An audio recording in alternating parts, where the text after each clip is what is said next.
नमस्कार, आप देख रहे हैं बात मुद्दे की। मैं हूं अविनाश। टीके पर तकरार, जी हां, यही है हमारा आज का विशेष। टीके को लेकर जो इस वक्त देश में सियासत है, उस पर हम आज चर्चा करेंगे अपने खास मेहमानों के साथ। चर्चा को शुरू करें उसके पहले देखिए हमारी खास रिपोर्ट।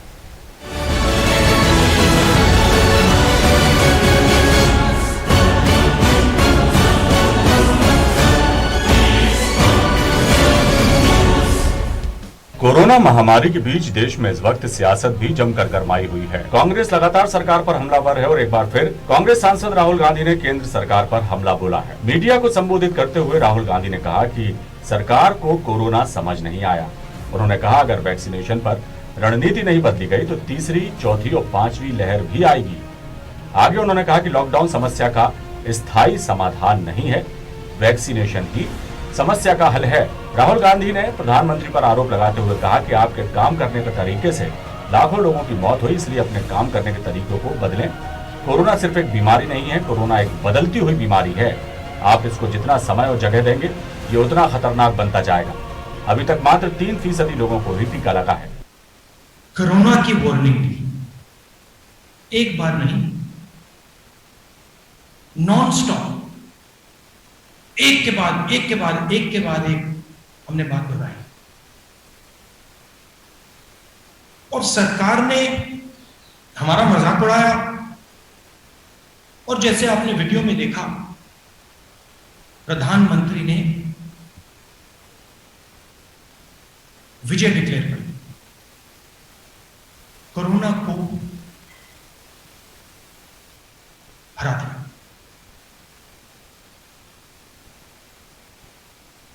प्रॉब्लम यह है कि सरकार को और प्रधानमंत्री को कोरोना समझ ही नहीं आया है और आज तक नहीं समझ आया है। राहुल गांधी ने अपने भाषण में कहा कि सिर्फ और सिर्फ वैक्सीनेशन के जरिए ही कोरोना से लड़ा जा सकता है। राहुल गांधी ने यह भी कहा कि हम फरवरी से केंद्र सरकार को आग्रह कर रहे हैं, लेकिन केंद्र ने हमारी एक नहीं सुनी। उन्होंने कहा कि विपक्ष उनका दुश्मन नहीं है और कोरोना कोई राजनीतिक मुद्दा नहीं है। इधर राहुल गांधी के बयान पर केंद्रीय मंत्री प्रकाश जावड़ेकर ने भी पलटवार किया। उन्होंने बताया कि देश में कब तक टीकाकरण पूरा कर लिया जाएगा। केंद्रीय स्वास्थ्य मंत्री डॉक्टर हर्षवर्धन ने प्रेस कॉन्फ्रेंस में दिसंबर 2021 तक 216 करोड़ डोज यानी 108 करोड़ लोगों का वैक्सीनेशन कैसे होगा इसका पूरा खाका दिया है। Covishield, Covaxin, Sputnik, Covaxin, Novavax vaccine देश में तैयार होने वाले और बाहर से जो स्पुतनिक आया है, इन सब का उल्लेख उसमें किया गया है और कितने आएंगे ये भी लिखा है। भारत का वैक्सीनेशन 2021 में ही दिसंबर के पहले पूरा होगा, लेकिन आपने जिन विदेशों का उल्लेख किया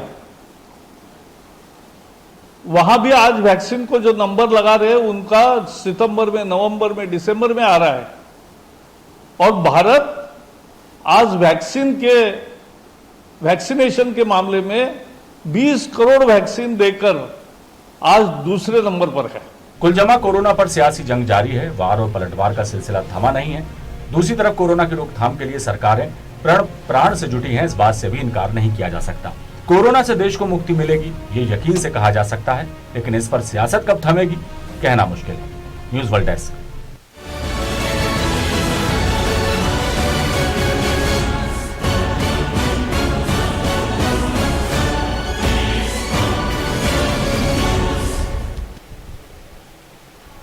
देश में टीके पर जो तकरार जारी है उस पर हम चर्चा करेंगे अपने खास मेहमानों के साथ। कांग्रेस से हमारे साथ भूपेंद्र गुप्ता जी हैं, कांग्रेस प्रवक्ता हैं।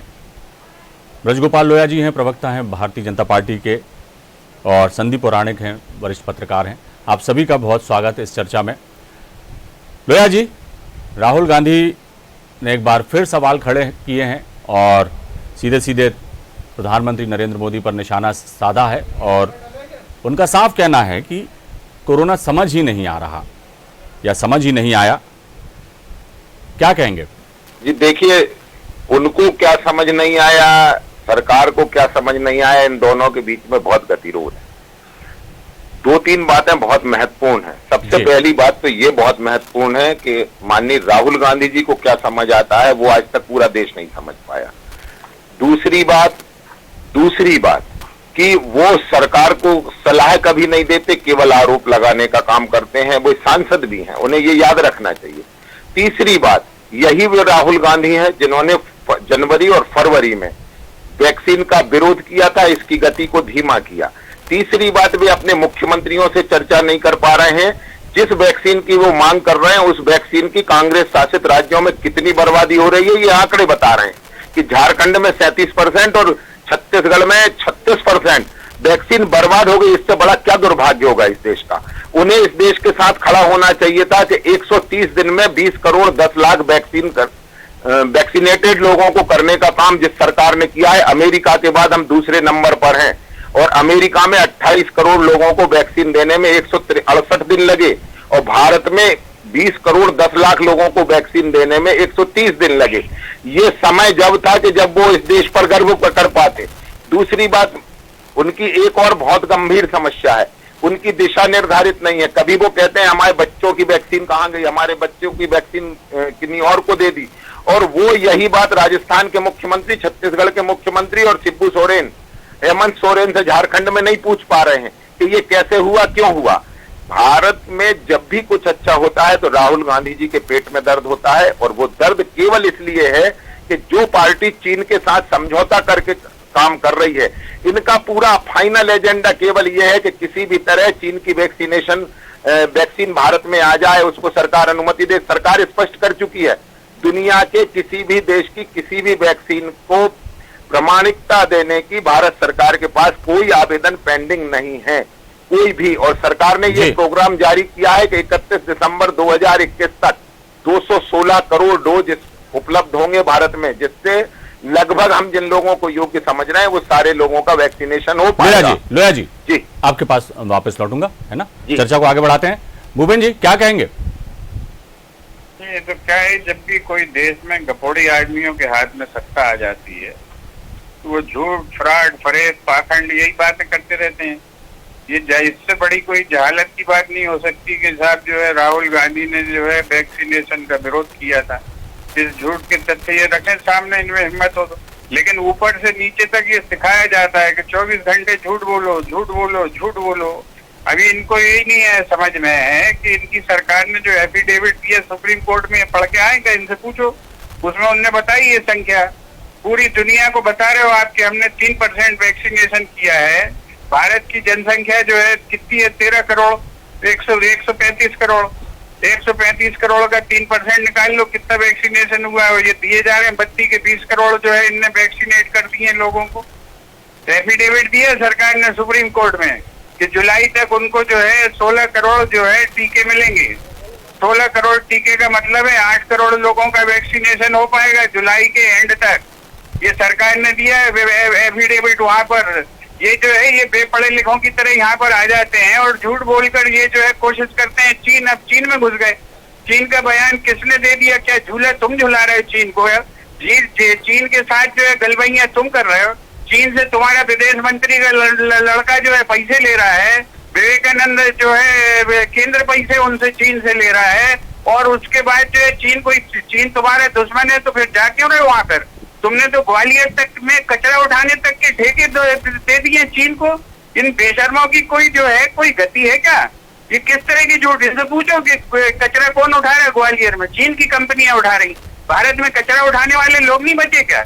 ऐसे ढोंगी और पाखंडी लोग, इन्हें ट्रेनिंग करवाई है चीन में। पर लेकिन सवाल ये भी उठता है भूपेन जी, और ये जो है इस तरह के झूठ फरेब फैलाकर अपने पापों को दबाना चाहते हैं। ये सोच रहे हैं कि इस तरह के झूठ बोलेंगे तो गंगा में बहती हुई लाशें छुप जाएंगी, वहां पर जो दफन हुई रेत में लाशें छुप जाएंगी, भारत में जो लाखों लोगों की जो है मौत हुई है वो सब छुप जाएगी, उनकी सिस्कारियां छुप जाएंगी। किस तरह के लोग हैं? पाखंड और ढोंग करने के लोग। भूपेन जी मेरी भी एक बात सुन लीजिए।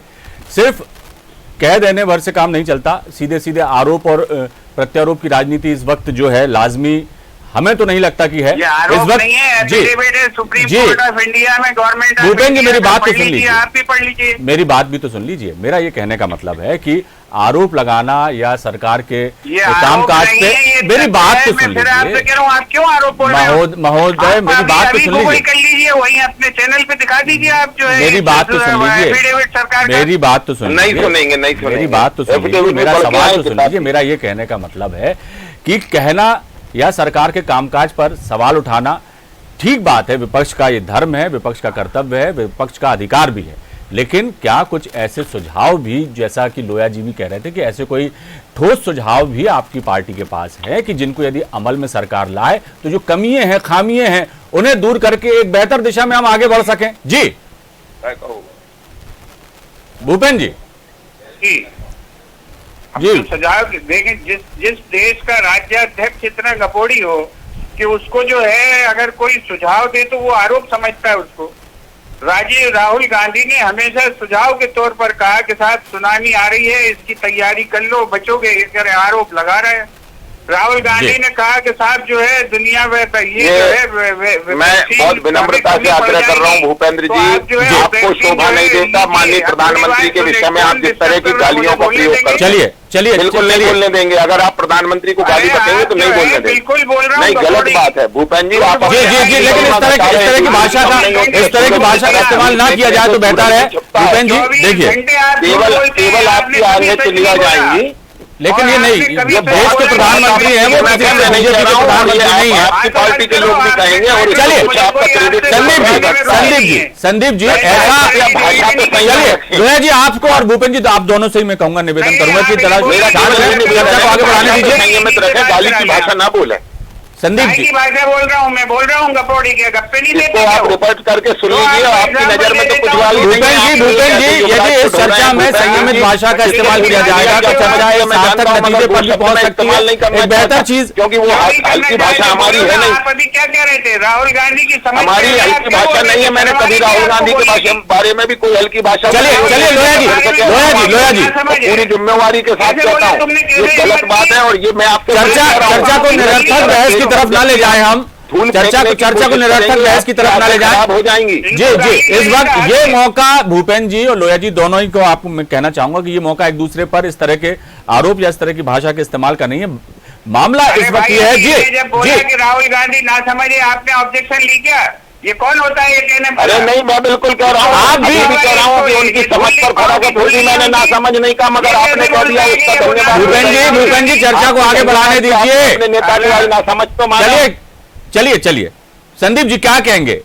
यदि कोई मुद्दा होता है, कोई इस वक्त देश जो है जिस संकट से जूझ रहा है, ऐसे में यदि हम किसी चर्चा के माध्यम से किसी सार्थक नतीजे पर पहुंचने की कोशिश करें, और यदि आरोप प्रत्यारोप के दौर जब इस लेवल, यानी कहना चाहिए कि इतना जोर पकड़ लें, ऐसे में कहां से कोई समस्या का समाधान निकलेगा? जरूरत है इस वक्त, हमेशा से हम कहते आ रहे हैं कि तालमेल बनाकर काम करने की। यदि इसी तरह से आरोप प्रत्यारोप और एक दूसरे पर हमले करते रहेंगे तो नतीजे किस तरह से मानवता की हमारी सेवा कर पाएंगे, जिसका जो है संकल्प राजनीतिक दल लेते हैं कि हम जनसेवक हैं और जनता की सेवा के लिए हम राजनीति करते हैं। जी अविनाश जी, हमारी है इससे कोई नहीं नकार सकता। मौतें बहुत हुई हैं, बीमारियों का आंकड़ा बहुत ज्यादा है, ऐसे कोई नहीं नकार सकता। वाकई में इस समय दौर समन्वय के बनाने की जरूरत है। विपक्ष हमेशा अपनी बात कहता है, सरकार उसका जवाब देने की कोशिश करती है। इस समय चाहे देश हो चाहे प्रदेश हो, इको वायरस आप किया, चाहे हम ये देखें कोरोना में मौत का मामला हो, बीमारों की संख्या का मामला हो, पक्ष और विपक्ष की राय अलग अलग है और आंकड़े भी अलग अलग आ रहे हैं। वैक्सीनेशन का जहां तक मसला है, कहा हर देश कह रहा है, हर राजनेता कह रहा है कि कोरोना से अगर हमें लड़ना है तो वैक्सीनेशन हमारा होना चाहिए, लेकिन रफ्तार क्या है जी, ये बड़ा सवाल है। क्या हम 31 दिसंबर तक कर लेंगे इसे? जो रफ्तार हमारी अभी है इसे हम पूरा कर लेंगे? क्योंकि हम मध्य प्रदेश की ही बात कर लें तो बहुत से सेंटर ऐसे हैं जहां लोग आते हैं और वैक्सीन उपलब्ध नहीं होती जी। तो क्या देश का परिदृश्य ही है? इसलिए जरूरी है कि सत्ता पक्ष को विपक्ष को भी भरोसे में लाना चाहिए। राजनीति की बात मैं भूपेन जी के सहमत हूं कि उन्होंने सोनामी वाला मामला उठाया था, आपका कोरोना की बस लहर आई थी तब भी मामला उठाया था। यहाँ जरूरत इस बात की कि सत्ता पक्ष को विपक्ष से बात भी करनी चाहिए कि आपका आधार क्या है, किन आधारों पर कह रहे हैं। दोनों दल अगर मिलकर बात करेंगे तो देश के हित में होगा, हम हालात से निपट तैयार रहेंगे। आपने अलग मंच ले लिया, सत्ता पक्ष ने अलग मंच ले लिया जी। स्थिति क्या हो रही, देश में भी पैदा होता है इनसे। तो बेहतर तरीका ये है कि हम वैक्सीनेशन कैसे करेंगे, कोरोना की वाकई में क्या है, मौतें कितनी हो रही हैं, बीमारी का हाल क्या है, और तीसरी लहर की हमारी तैयारी क्या है। इसके लिए आपस में मेल मुलाकात और बैठना जरूरी है। राजनीति का वक्त नहीं है ये जी कि उन्होंने गलत कह दिया है, इनने गलत कह दिया है, इनके लिए भाषा का गलत प्रयोग करें, वो इनके लिए प्रयोग करें, ये गलत है। कुल मिलाकर के ये दौर ऐसा है, ये समय ऐसा है कि बात चाहे प्रधानमंत्री जी का पक्ष हो चाहे राहुल गांधी का पक्ष हो, दोनों को करीब आना चाहिए, तभी ये देश कोरोना से अगली लड़ाई लड़ पाएगा।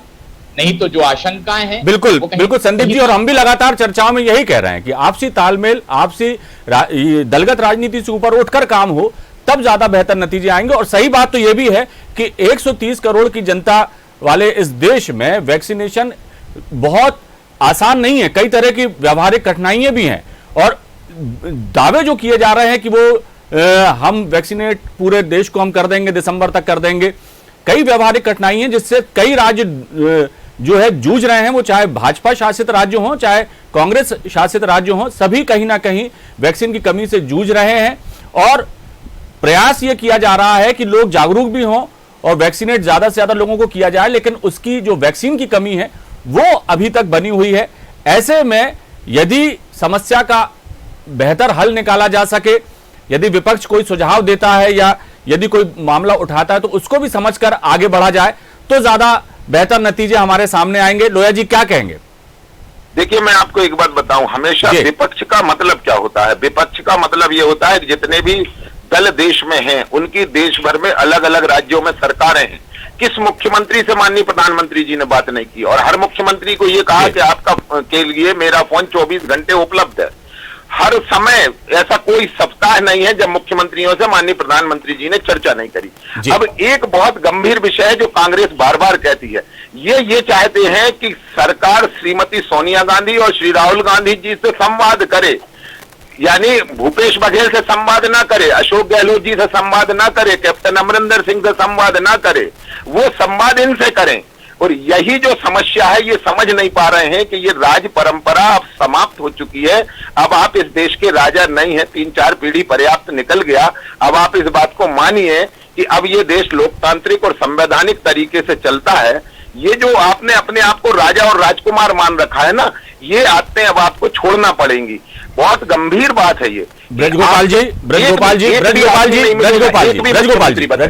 जी माफी चाहूंगा आपसे, मैं ये कह रहा था कि चर्चा को हमें किसी सार्थक नतीजे पर पहुंचाएं तो ज्यादा बेहतर होगा, क्योंकि किन हालातों से हमारा देश, हमारा प्रदेश और हम सब जूझ रहे हैं, ये बताने की किसी को भी जरूरत नहीं है। लेकिन बात फिर वहीं घूम फिर के आ गई। हमने पहले भी बात कही, अब मैं जो कह रहा हूं कि यदि मिलजुल कर काम किया जाए, जो व्यावहारिक कठिनाई है उनको किस तरह से दूर किया जाए, कि किस तरह से उस पर आइए ना जी। 2 लाइन में शायद मैं एक बात कह पाऊं, ये देश 2 हिस्सों में बटा हुआ है इस समय जी। एक वो लोग हैं जो जनता की सेवा कर रहे हैं, जनता तक वैक्सीन पहुंचाने का काम कर रहे हैं, उन्हें इलाज उपलब्ध कराने का काम कर रहे हैं। दूसरे वो हैं जो इनको काम करने नहीं दे रहे हैं। ये 2 हिस्सों में बटा है। एक बड़ा सुंदर शहर है कि साहिल के तमाशाई हर डूबने वाले पर अफसोस तो करते हैं, इमदाद नहीं करते। तो हम भारतीय जनता पार्टी के लोग लोगों की इमदाद करने जा रहे हैं, उनकी मदद करने जा रहे हैं।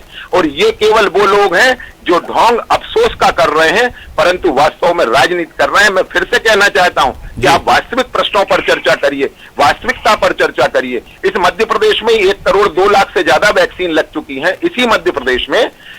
उसमें से कितने लोगों को सेकंड डोज लगा, कितने को फर्स्ट डोज लगा, इन दोनों में फर्क है। दूसरी बात एक और बहुत महत्वपूर्ण है कि 2015 के चित्र अगर आप उठा करके उत्तर प्रदेश के और वर्ल्ड मीडिया को देंगे, किस तरह की छवि आप इस देश की बनाना चाह रहे हैं। ये देश के लिए लड़ने का सवाल है, देश के प्रत्येक व्यक्ति के लिए लड़ने का सवाल था। उसमें आप देश के लिए, लोगों के लिए नहीं लड़ रहे हैं, बल्कि केवल ये सोच रहे हैं कि ये जो संकट का काल है, इसमें कहीं हो सकता है कि हमारा अवसर जन्म ले जाए और नरेंद्र मोदी जी और भारतीय जनता पार्टी की छवि खराब हो जाए।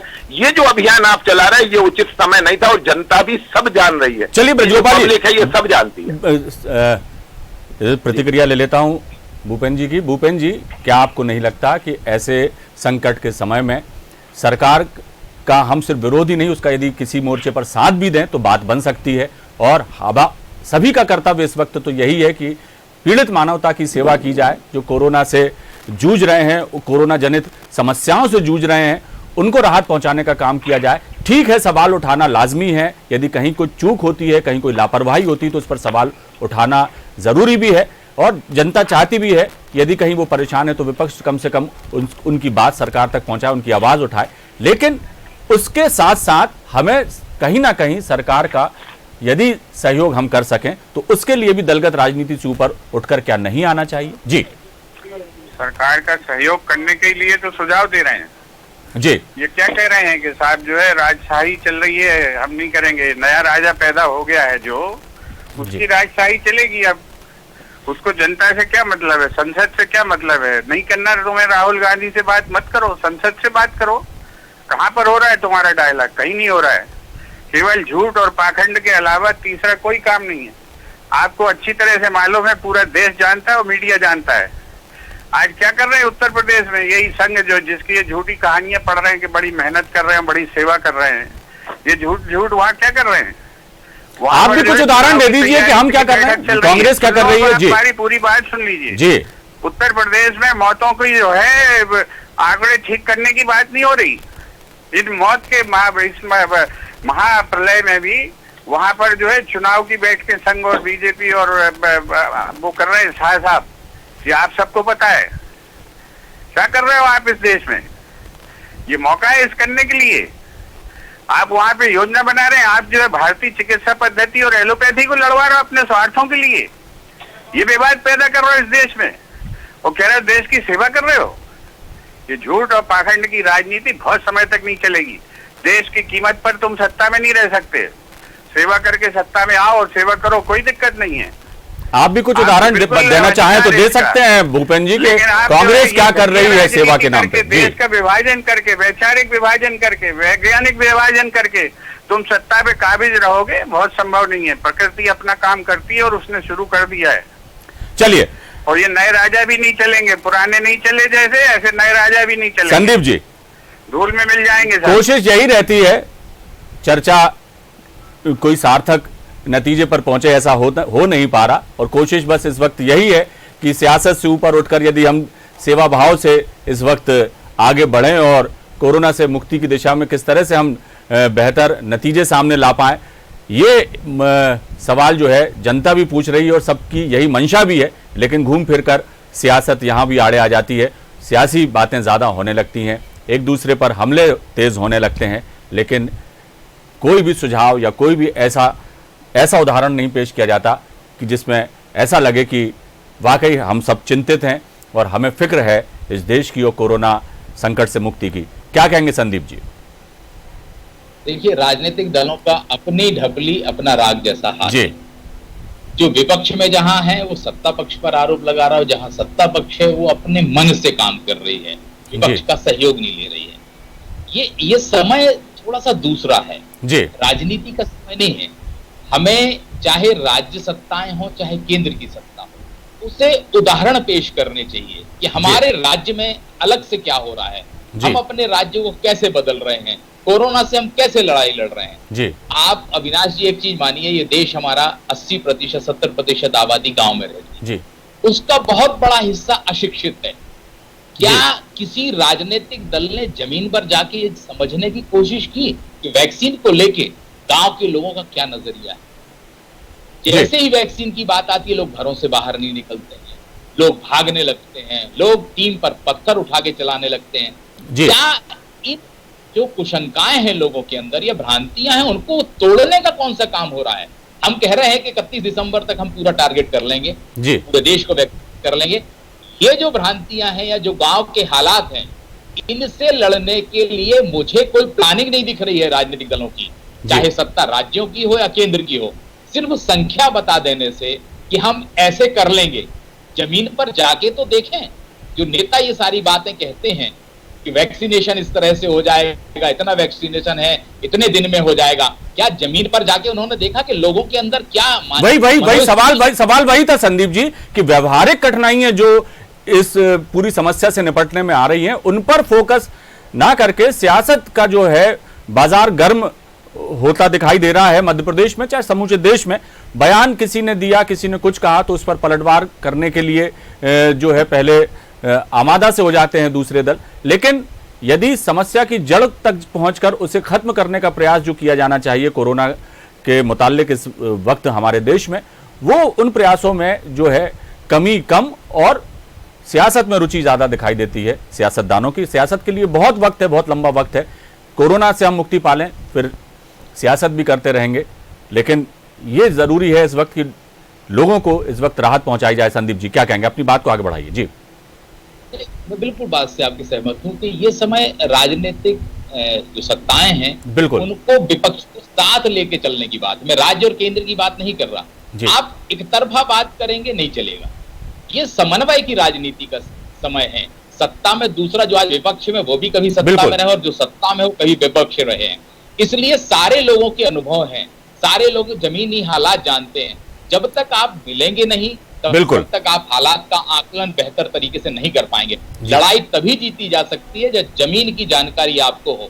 आप आसमान में रहेंगे, जमीन पर जीत नहीं दर्ज कर सकेंगे। बिल्कुल बिल्कुल संदीप जी, और सबसे बड़ी बात एक बात और, बिल्कुल बिल्कुल सही कहा आपने, और एक बात और भी है कि किसी भी राजनीतिक दल के नेता हो, कार्यकर्ता हो, जनता के बीच जब वो जाते हैं तो जनता जो है उस क्षेत्र की संबंधित व्यक्ति, संबंधित नेता के प्रति उनका एक आदर का भाव होता है। उन्हें वो एक तरह से इस नजर से देखते हैं लोग कि ये जो है नेता हैं या कार्यकर्ता हैं किसी भी पार्टी के हों, तो वो हमारी समस्या का समाधान करेंगे। लेकिन यदि राजनीतिक विद्वेष या विचारधारा की लड़ाई की जगह दूसरी बातों पर यदि आपसी बहस करने लगे और सियासत करने लगे तो ऐसे में जनता के बीच भी संदेश ठीक नहीं जाता। इस वक्त मिलकर लड़ने का वक्त है कोरोना से, और हम उम्मीद करेंगे कि सभी सियासी दल जो हैं यही ध्येय को अपनाते हुए आगे बढ़ें और कोरोना से हम मुक्ति पाएं। चर्चा का समय समाप्त हो गया है। आगे फिर हम इस चर्चा को किसी और दिन किसी और मुद्दे के साथ आगे बढ़ाएंगे। बहुत बहुत शुक्रिया लोया जी, आपने चर्चा में हिस्सा लिया। भूपेन जी आपका बहुत शुक्रिया। संदीप जी आपका शुक्रिया। टीके पर तकरार इस वक्त जो है पूरे देश में चल रही है। वैक्सीनेशन को लेकर विपक्ष प्रहार कर रहा है सत्ता पक्ष पर, तो सत्ता पक्ष की भी जो है व्यवहारिक कठिनाइयों से जूझते हुए उनके अपने तर्क हैं। कोशिश बस यही है कि हर हाल में एक समय सीमा के भीतर वैक्सीनेशन पूरे देश में हो जाए ताकि लोग इस महामारी से बच सकें, कोरोना से मुक्ति प्राप्त कर सकें। फिलहाल दीजिए इजाजत, बने रहिए आप हमारे साथ। खबरों का सिलसिला लगातार जारी है। नमस्कार।